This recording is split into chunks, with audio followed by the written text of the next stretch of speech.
नमस्कार साथियों, इस सेशन में हम आदिकाल के महत्वपूर्ण प्रश्न पढ़ने जा रहे हैं व्याख्या रूप में। और आप यहाँ पे ये भी देख सकते हैं कि कौन सा प्रश्न किस परीक्षा में पूछा गया है, इसलिए यह क्लास आप सभी के लिए बहुत ही महत्वपूर्ण होने वाली है। तो चलिए देखते हैं पहला प्रश्न यहाँ जो पूछा गया है परीक्षा में कि खड़ी बोली हिंदी का प्रथम कवि कौन माना जाता है। तो आप यहाँ पे देख सकते हैं खड़ी बोली हिंदी का प्रथम कवि कौन माना जाता है।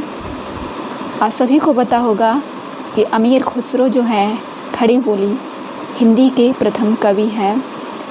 यहाँ पे डिटेल्स दिया गया है, लेकिन उससे पहले मैं आपको बताना चाहूँगी कि जब आप इस तरीके से तैयारी करेंगे, जैसे अमीर खुसरो हैं, नानक हैं, तुलसीदास जी हैं, गुरु गोविंद सिंह जी हैं, चारों ऑप्शन को बहुत ही डिटेल से आप समझेंगे, पढ़ेंगे ऑथेंटिक पुस्तकों से, तब जाके आपको सफलता मिलेगी। यहाँ पे आप देखेंगे कि खड़ी बोली हिंदी का प्रथम कवि अमीर खुसरो को माना जाता है और अमीर खुसरो आदिकालीन कवि हैं। इनकी रचनाओं में विशेषता पहेलियों और मुकरियों में खड़ी बोली हिंदी का प्रथम प्रयोग हुआ है। साथ ही और आपको बता दूं कि जो राम कुमार वर्मा जी हैं, उन्होंने अमीर खुसरो जी को अवधि का प्रथम कवि माना है। ये भी परीक्षा में पूछा जाता है। ओके, तो चलिए आगे। और यहाँ पे ये आप देख सकते हैं, ये यहाँ पे जो साइड में लिखा हुआ है, ये परीक्षा में प्रश्न पूछे गए हैं। अगला प्रश्न है कि अभ्रंश शब्द का प्रयोग सर्वप्रथम किसने किया। आप देख सकते हैं किस परीक्षा में पूछा गया है। तो अभ्रंश शब्द जो है, जो पाली प्राकृत अभ्रंश और हटाता है, उसके बाद में आपकी हिंदी आती है। तो अभ्रंश शब्द का प्रयोग जो है आदिकाल में हुआ है। तो अभ्रंश शब्द का प्रयोग किसने सर्वप्रथम किया, ऐसा प्रश्न बना है, तो वो हैं आपके पतंजलि जी। तो आइए देखते हैं यहाँ पे कि अभ्रंश शब्द का सर्वप्रथम प्रयोग पतंजलि ने किया था और स्वयंभू को अभ्रंश का वाल्मीकि और पुष्पदंत को अभ्रंश का भवभूति कहा जाता है। ये भी प्रश्न बनते हैं। अगला प्रश्न देखेंगे कि भरत मुनि ने अभ्रंश को नाम दिया है। क्या नाम दिया है भरत मुनि जी ने। तो भरत मुनि जी से आप परिचित होंगे, ये आपके भारतीय काव्य शास्त्र में आते हैं और प्रथम यही जो है, इन्होंने नाट्य शास्त्र को पंचम वेद कहा है। ये जो नाट्य शास्त्र है उसको इन्होंने क्या कहा है, पंचम वेद कहा है। जो 4 वेद हैं उसके बाद पंचम वेद जो है भरत मुनि ने नाट्य शास्त्र को माना है। जिस नाट्य शास्त्र के 4 व्याख्याकार हैं उनको भी पढ़ना जरूरी है, ठीक है। तो चलिए देखते हैं कि भरत मुनि ने अभ्रंश को क्या नाम दिया है। तो इन्होंने देश भाषा कहा है। जो अभ्रंश है उन्होंने देश की भाषा कहा है भरत मुनि ने। भरत मुनि का समय 2री या 3री शताब्दी माना जाता है। इन्होंने अभ्रंश को देश भाषा कहा है, और जबकि विद्यापति ने अभ्रंश से भिन्न प्रचलित बोलचाल की भाषा को देश भाषा कहा है, ठीक है। और ये रामचंद्र शुक्ल के इतिहास में स्पष्ट लिखा हुआ है। अगला देखेंगे, ये प्रश्न पूछा गया 2015 में यूजीसी नेट परीक्षा में। पहले 3 पेपर हुआ करते थे, अब 2 पेपर होते हैं, फर्स्ट पेपर और सेकेंड पेपर। तो यहाँ पे ये 3rd पेपर में पूछा गया था, तो अब 3rd पेपर नहीं होता है, ध्यान रखिएगा। जन्म काल की दृष्टि से निम्नलिखित कवियों का सही क्रम है। तो यहाँ पे देखिए चंद्रबरदाई आदिकाल में आते हैं, उसके बाद में जगनिक आएंगे, खुसरो और श्रीधर, ठीक है। यहाँ पे इनका समय जन्म काल की दृष्टि से आदिकालीन कवियों का सही क्रम जो है, चंद्रबरदाई जी जो है इनका 1168 से 1192 समय है, जगनिक का 1173 है, अमीर खुसरो को 1253 से 1325, और श्रीधर जी जो है, ये श्रीधर पाठक नहीं है, श्रीधर है जो आदिकाल में आते हैं, 14वीं सदी है। और जो वो श्रीधर पाठक हैं उनका 1859 समय है, ध्यान रखिएगा, जो द्विवेदी युग में आते हैं। नेक्स्ट प्रश्न है कि पृथ्वीराज रासो के रचयिता का नाम बताइए। तो सभी को पता होगा कि चंद्रबरदाई जी जो हैं इन्होंने पृथ्वीराज रासो को लिखा है।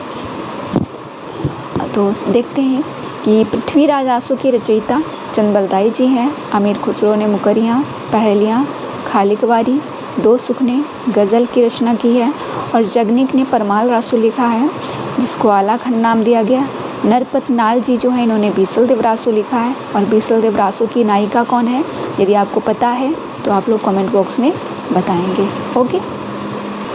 और अगला प्रश्न जो है, इनमें से कौन सा ग्रंथ लौकिक चरित्र काव्य माना जाता है।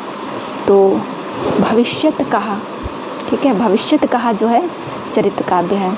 बाकी योग सार है, परमात्मा प्रकाश है, पाहुड़ दोहा है, ये किसने लिखे हैं ये भी आपको पता होना चाहिए। निम्नलिखित ग्रंथों में से लौकिक चरित्र काव्य धनपाल कृत भविष्यत कहा को माना जाता है।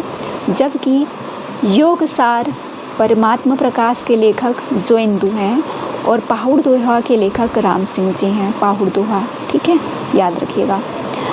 अगला प्रश्न है कि नाथ संप्रदाय के प्रवर्तक इनमें से कौन थे? तो सिद्ध और नाथों को आप रामचंद्र शुक्ल जी के इतिहास से तैयार करें, बेहतर रहेगा। नाथ संप्रदाय के प्रवर्तक इनमें से कौन थे? तो वो हैं गोरखनाथ जी। आइए देखते हैं नाथों के बारे में। नाथ संप्रदाय के प्रवर्तक गोरखनाथ जी हैं। नाथ संप्रदाय के आराध्य शिव हैं। यह हठ योग की साधना पद्धति पर आधारित है। कुछ विद्वान नाथ संप्रदाय का संस्थापक मत्स्येंद्र या मत्स्येंद्र नाथ को मानते हैं। नाथ पंथ बौद्धों की वज्रयान शाखा से निकला हुआ माना जाता है। नाथों की संख्या 9 मानी जाती है। गौरक्ष सिद्धांत संग्रह में 9 नाथों के निम्नलिखित नाम गिनाए गए हैं, जिसमें नागार्जुन जो है आते हैं। नागार्जुन एक जो आदिकाल के हैं और एक नागार्जुन बाबा जो प्रगतिवाद में आते हैं, वो अलग हैं, ठीक है। ये जो नागार्जुन है इनको रसायनी उपनाम दिया गया। ये भी प्रश्न पूछा जाता है कि रसायनी उपनाम से किसको जाना जाता है? ये नागार्जुन जी हैं।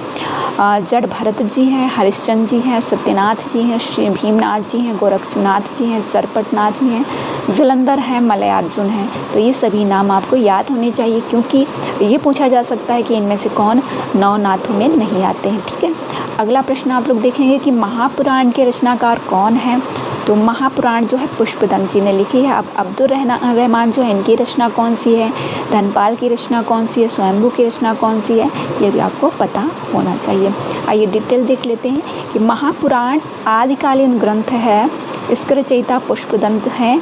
इनकी अन्य रचनाएं हैं 63 महापुरुष, गुणालंकार, प्रणयकुमारचर्यु, जसहरचर्यु। 63 महापुरुष गुणालंकार को ही महापुराण कहा जाता है। पुष्पदंत को हिंदी का भवभूति कहा जाता है। शिव सिंह सेंगर ने पुष्पदंत को भाखा की जड़ कहा है तथा हिंदी का प्रथम कवि स्वीकार किया है, ठीक है।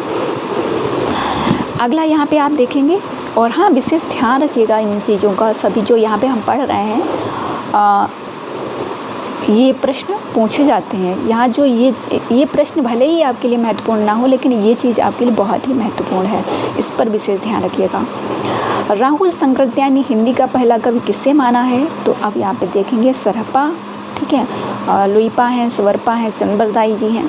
तो लुइपा और सरपा को तो छोड़ दीजिए, स्वरपा को तो छोड़ दीजिए, सरपा और चंद्रबरदाई। अब यहाँ पे ये भी बन सकता है कि चंद्रबरदाई को प्रथम कवि किसने माना है ना? तो राहुल शंकराचार्य ने हिंदी का पहला कवि सरपा को माना है। इन्होंने सरपा का समय 769, ठीक है, 769 स्थिर किया है। बचपन सिंह ने लिखा है, बच्चन सिंह ने लिखा है, आक्रोश की भाषा का पहला प्रयोग सरपा में ही दिखाई देता है। मतलब आक्रोश की जो भाषा है उसका यदि सर्वप्रथम किसी ने प्रयोग किया है वह सरपा ने ही किया है। ऐसा कौन मानता है? बच्चन जी मानते हैं। स्वरपा सरपा के शिष्य एवं लुइपा के गुरु थे। अब याद रखना, स्वरपा जो है सरपा के शिष्य थे और लुइपा के गुरु थे। आचार्य रामचंद्र, तो आप यहाँ याद रखेंगे कि सरपा, फिर स्वरपा, फिर लुइपा आएंगे, ठीक है।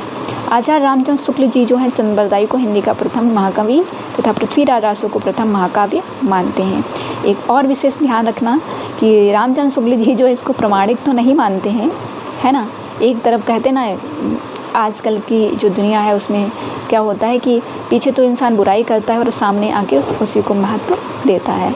तो यही बात है, चंद्रबरदाई जी को प्रथम कवि भी मान रहे हैं, पृथ्वीराज रासो को प्रथम महाकाव्य भी मान रहे हैं रामचंद्र शुक्ल जी, लेकिन इन्होंने जो पृथ्वीराज रासो है उसको अप्रामाणिक माना है, ध्यान रखिएगा, ठीक है। तो आई होप आपको ये क्लास अच्छी लगी होगी, तो कमेंट बॉक्स में बताइएगा। और रामचंद्र शुक्ल और डॉक्टर नगेंद्र के इतिहास को हम लोग पढ़ रहे हैं, तो उन क्लासेस को भी आप लोग ज़रूर से ज़रूर देखिए, हो सकता है आपके काम की ही होंगी, है ना।